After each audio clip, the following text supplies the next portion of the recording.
ನಮಸ್ಕಾರ ಸ್ನೇಹಿತರೆ, ಕನ್ನಡಿಗ ಚಾನಲ್ ವೈಟಿಗೆ ತಮ್ಮೆಲ್ಲರಿಗೂ ಸ್ವಾಗತ. ನಾನಿವತ್ತು ಕರ್ನಾಟಕ ರಾಜ್ಯದ ಮುಖ್ಯಮಂತ್ರಿಯಾಗಿ ಸಿದ್ದರಾಮಯ್ಯನವರನ್ನು ಕೆಳಗೆ ಇಳಿಸಿ ಡಿ ಕೆ ಶಿವಕುಮಾರ್ ಅವರು ಆಗ್ತಾರ ಮುಖ್ಯಮಂತ್ರಿ ಅಂತ ನೀವು ಕೇಳಿದರೆ ಅದು ಈಗಿನ ಸಂದರ್ಭದಲ್ಲಿ ಅಷ್ಟೊಂದು ಕೇಳುವಂಥ ಪ್ರಶ್ನೆ ಅಲ್ಲ ಅನ್ನುವಂಥ ವಿಷಯವೂ ಕೂಡ ನಿಮಗೆ ಆದರೂ ಕೂಡ ಅದು ಈಗಿನ ಮಟ್ಟಿಗೆ ಅದು ಪ್ರಸ್ತುತ ಅನ್ನುವಂಥ ಸನ್ನಿವೇಶದಲ್ಲಿ ಡಿ ಕೆ ಶಿವಕುಮಾರ್ ಹಾಗೂ ಅವರ ಬೆಂಬಲಿಗರು ಹಾಗೂ ಹಲವಾರು ಕಾರ್ಯಕರ್ತರು ಇರೋದಂತೂ ಸ್ಪಷ್ಟ. ಹಾಗಿದ್ದಾಗ ಸಿದ್ದರಾಮಯ್ಯನವರು ದಿಢೀರನೆ ರಾಜೀನಾಮೆ ಕೊಡ್ತಾರಾ? ಅದು ಪ್ರಶ್ನೆ. ಯಾಕಂದರೆ ಸಿದ್ದರಾಮಯ್ಯ ಅಂತಂದ್ರೇ ಕರ್ನಾಟಕ ರಾಜಕೀಯ ಇತಿಹಾಸದಲ್ಲಿ ಹೆಸರನ್ನು ಮೂಡಿಸಿರ್ತಕ್ಕಂಥ ಹಾಗೂ ದಾಖಲೆಗಳನ್ನು ಬರೆದಿರ್ತಕ್ಕಂಥ ಒಬ್ಬ ಧೀಮಂತ ನಾಯಕ. ಹೀಗಿರುವಾಗ ಏಕಾಏಕಿ ಸಿದ್ದರಾಮಯ್ಯನವ್ರನ್ನ ಕೆಳಗಿಳಿಸಲಿಕ್ಕೆ ಕಾರಣಗಳೇನು ಅಂತ ಕೇಳಿದಾಗ ಆ ಒಂದು ಕಾರಣಗಳ ಒಳ ಹೊರಗುಗಳನ್ನು ಅರಿತವರಿಗೆ ಮಾತ್ರ ಗೊತ್ತು.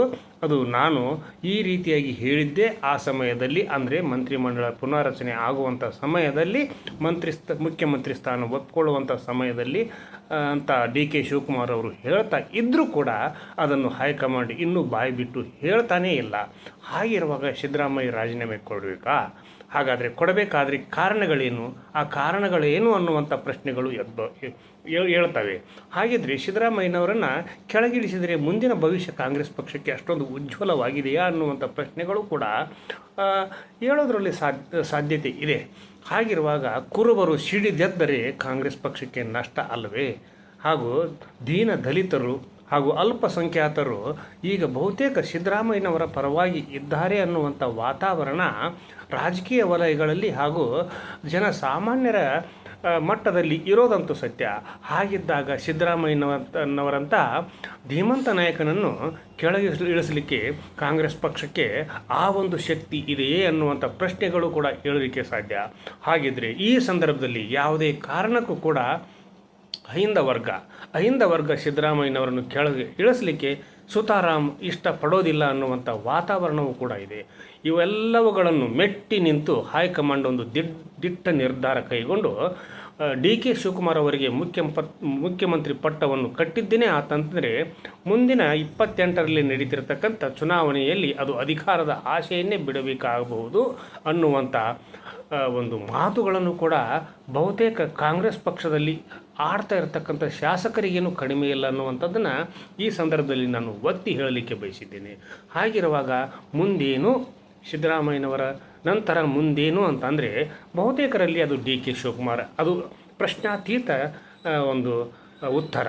ಹಾಗಿರುವಾಗ ಸಿದ್ದರಾಮಯ್ಯನವರನ್ನು ಕೆಳಗಿಳಿಸಿದರೆ ಸಿದ್ದರಾಮಯ್ಯನವರ ಸ್ಥಾನಮಾನಗಳೇನು ಅನ್ನುವಂಥ ಪ್ರಶ್ನೆಗಳು ಉದ್ಭವ ಆಗೋಲಿಕ್ಕೆ ಸಾಧ್ಯ.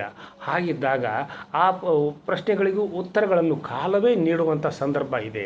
ಹಾಗಿದ್ದಾಗ ಮುಂದಿನ ಚುನಾವಣೆಯಲ್ಲಿ ಸಿದ್ದರಾಮಯ್ಯನವರು ರಾಜ್ಯದಾದ್ಯಂತ ಪ್ರಚಾರ ಮಾಡ್ತಾರೆಯೇ ಅನ್ನುವಂಥ ಪ್ರಶ್ನೆಗಳನ್ನು ಕೂಡ ಹಾಕ್ಬೋದು.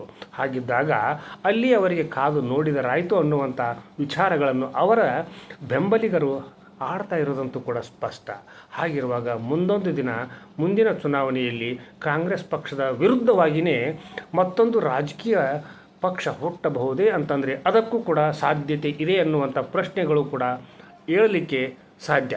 ಹಾಗಿರುವಾಗ ಡಿ ಕೆ ಶಿವಕುಮಾರ್ ಅವರಿಗೆ ಮುಖ್ಯಮಂತ್ರಿ ಪಟ್ಟ ಹೂವಿನ ಹಾಸಿಗೆಯೇ ಅನ್ನುವಂಥ ಪ್ರಶ್ನೆಗಳನ್ನು ಕೇಳಿದರೂ ಕೂಡ ಅದು ಕೂಡ ಅಷ್ಟು ಸಲೀಸಾಗಿ ಇಲ್ಲ. ಹಾಗಿದ್ದಾಗ ಈ ಒಂದು ಸನ್ನಿವೇಶದಲ್ಲಿ ಸಿದ್ದರಾಮಯ್ಯನವರನ್ನು ಎದುರು ಹಾಕಿಕೊಳ್ಳುವಂಥ ಯಾವುದೇ ಒಂದು ಕಾರಣಗಳನ್ನು ಹೈಕಮಾಂಡ್ ತಿಳಿಸಿ ಹೇಳಬೇಕು ಕರ್ನಾಟಕದ ಜನತೆಗೆ, ಅದು ಕೂಡ ಅದರ ಕರ್ತವ್ಯ.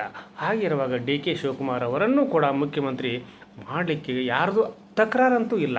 ಹಾಗಿದ್ದರೆ ಅವರು ಇಷ್ಟೊಂದು ಸಣ್ಣ ಒಂದು ಚಿಕ್ಕ ಅವಧಿಗೆ ಯಾಕೆ ಇಷ್ಟೊಂದು ಆತುರ ಪಡ್ತಾ ಇದ್ದಾರೆ ಅನ್ನುವಂಥ ಪ್ರಶ್ನೆಗಳು ಎದ್ದಾಗ 28ರ ಚುನಾವಣೆಯಲ್ಲಿ ಕಾಂಗ್ರೆಸ್ ಅಧಿಕಾರಕ್ಕೆ ಬರೋದೇನೇ ಇಲ್ಲ ಅನ್ನುವಂಥ ಉತ್ತರಗಳು ಕೂಡ ಅವರಲ್ಲಿ ಅಡಗಿವೆ ಅನ್ನುವಂಥ ಪ್ರಶ್ನೆಗಳು ಕೂಡ ಹೇಳ್ತಾ ಇದೆ. ಅದನ್ನು ಕೂಡ ಅರ್ಥ ಮಾಡ್ಕೊಳ್ಬೇಕು.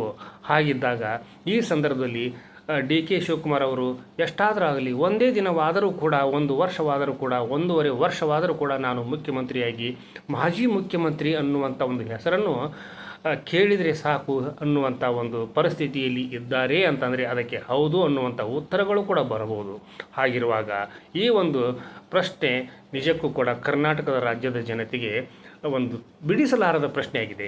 ಯಾಕಂದರೆ ಸಿದ್ದರಾಮಯ್ಯನವರು ಯಾವತ್ತೂ ಕೂಡ ಯಾರನ್ನೂ ಕೂಡ ಎದುರು ಹಾಕಿಕೊಂಡು ರಾಜಕಾರಣವನ್ನು ಮಾಡಿದವರಲ್ಲ. ಅವರ ಎದುರಿಗೆ ಅವರ ವಿರುದ್ಧವಾಗಿ ಯಾರಾದರೂ ಏನಾದರೂ ಕುತಂತ್ರಗಳನ್ನು ಮಾಡಿದರೆ ಅದನ್ನು ಮೆಟ್ಟಿ ನಿಲ್ಲುವಂಥ ಸಾಮರ್ಥ್ಯವನ್ನು ಪಡೆದಿದ್ದಾರೆ. ಅದಕ್ಕೆ ಹಲವಾರು ನಿದರ್ಶನಗಳು ಉಂಟು. ಹಾಗಿರುವಾಗ ಹೈಕಮಾಂಡ್, ಕಾಂಗ್ರೆಸ್ಸಿನ ಹೈಕಮಾಂಡ್ ಈ ನಿಟ್ಟಿನಲ್ಲಿ ಎತ್ತರದ ನಿರ್ಧಾರಗಳನ್ನು ಕೈಗೊಂಡು ಮುಂದಿನ ಹೆಜ್ಜೆಗಳನ್ನು ಇಡುವುದು ಸೂಕ್ತ ಅನ್ನುವಂಥ ಒಂದು ಸಂದೇಶದೊಂದಿಗೆ ಇವತ್ತಿನ ಸಂಚಿಕೆಯನ್ನು ಇಲ್ಲಿಗೆ ಮುಗಿಸುವುದಕ್ಕಿಂತ ಪೂರ್ವದಲ್ಲಿ ಕನ್ನಡಿಗ ಚಾನಲ್ YT ಇದು ನಿಮ್ಮೆಲ್ಲರ ಚಾನಲ್ಲು, ಸಮಸ್ತ ಕನ್ನಡಿಗರ ಚಾನಲ್ಲು. ಈ ಚಾನಲ್ಗೆ ಸಬ್ಸ್ಕ್ರೈಬ್ ಆಗದೇ ಇರತಕ್ಕಂಥವ್ರು ಕೂಡಲೇ ಸಬ್ಸ್ಕ್ರೈಬ್ ಮಾಡಿರಿ, ಶೇರ್ ಮಾಡಿರಿ, ಲೈಕ್ ಮಾಡಿರಿ. ಈ ಸಂಚಿಕೆಯನ್ನು ಪ್ರತಿಯೊಬ್ಬ ಮನೆಗೂ ತಲುಪಿಸ್ರಿ ಎನ್ನುವಂಥ ಒಂದು ವಿನಂತಿಯೊಂದಿಗೆ ಇವತ್ತಿನ ಸಂಚಿಕೆಯನ್ನು ಇಲ್ಲಿಗೆ ಮುಗಿಸಿ ನಾಳಿನ ಸಂಚಿಕೆಯೊಂದಿಗೆ ತಮ್ಮ ಜೊತೆ ಹಾಜರಾಗ್ತೀನಿ. ಅಲ್ಲಿವರೆಗೂ ನನ್ನ ನಮಸ್ಕಾರ.